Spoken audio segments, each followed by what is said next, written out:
बिस्मिल्लाहिर्रहमानिर्रहीम। अस्सलामुअलैकुम वीवर्स, आप देख रहे हैं सिरात मुस्तकीम सऊदी न्यूज़ चैनल। सऊदी अरब में रोज़गार के लिए आने वाले बहुत सारे गैर मुल्की अफराद को उनके कफ़ील और कंपनियां सालाना बुनियाद पर जो 21 दिन की छुट्टी दी जाती है उसे देने में ताख़ीरी हरबे इस्तेमाल करते हैं। अक्सर गैर मुल्की भाइयों के जो कमेंट्स आते हैं उसमें इन्हें छुट्टी नहीं दी जाती, ना ही उसकी तनख्वाह दी जाती है। गैर मुल्की भाई अपनी लाइल्मी की बिना पर अक्सर कफील कंपनियों के इस धोखाधही में आ जाते हैं।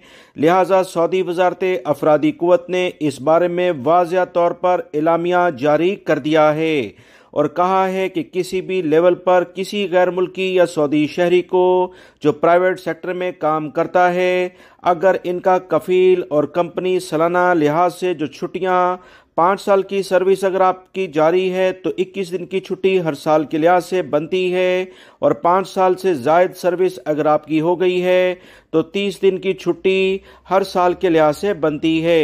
मुकम्मल तनख्वाह के साथ अगर कफील कंपनियां ये नहीं देते तो आपको मुकम्मल सऊदी लेबर लॉ आर्टिकल 111 के तहत ये हक हासिल है कि साल के बाद आप इस 1 माह की अलग से सैलरी को क्लेम करें। अगर कफील और कंपनी अलग से ये तनख्वाह ना दे, यानी अमाउंट जो आपकी छुट्टियों की बाकी थी और आपको छुट्टी भी नहीं दी, तो इनके खिलाफ लेबर कवानीन के मुताबिक केस दायर किया जा सकता है।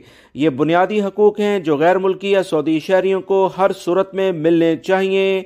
कफील कंपनी वक्ती तौर पर छुट्टियों को आगे पीछे कर सकते हैं मगर देने से इनकार नहीं कर सकते, और अगर वो छुट्टी आपको नहीं देते तो उसकी मुकम्मल तनख्वाह अलग से इन्हें देनी होगी। सऊदी लेबर कवानीन को जाने दोस्तों और अपना वकील खुद बने। वीडियो लाइक करके शेयर भी कीजिएगा। मिलेंगे मजीद ताज़ा तरीन अपडेट के साथ। अस्सलामु अलैकुम।